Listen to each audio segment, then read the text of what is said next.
یہ اللہ کا کتاب ہے.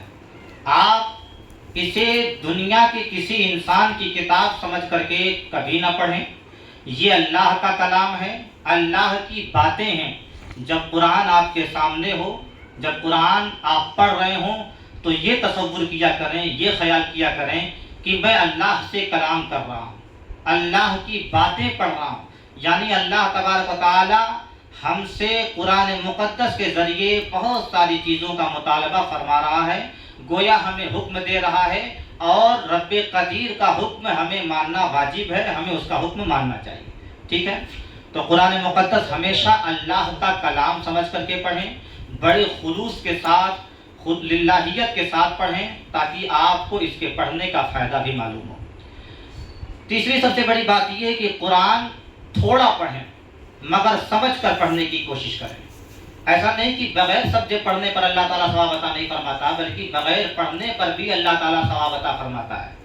لیکن ظاہر سی بات ہے, جب بغیر سمجھ کے پڑھنے پر ثواب اللہ تعالیٰ ہمیں عطا کر رہا ہے, تو جو بندہ اسے سمجھ کر کے پڑھے گا اور عمل کرتے ہوئے پڑھے گا, تو اللہ تبارک و تعالیٰ اسے کتنا ثواب عطا فرمائے گا. تو یہ کچھ معروضات ہیں آپ کی بارگاہ میں, جو قرآن مقدس پڑھنے سے پہلے اپنے دل میں یہ باتیں رکھ لیں کہ یہ اللہ کا کلام ہے, اللہ کی کتاب ہے. اسے باوضو ہو کر پڑھنا چاہیے, خلوص کے ساتھ, للہیت کے ساتھ, کہ یہ اللہ کا کلام ہے, اللہ کی باتیں ہیں, اور میں اللہ سے کلام کر رہا ہوں, اللہ کی باتوں کو پڑھ رہا ہوں. اور جب بھی قرآن مقدس کھولیں تو بسم اللہ الرحمن الرحیم سے شروع کریں.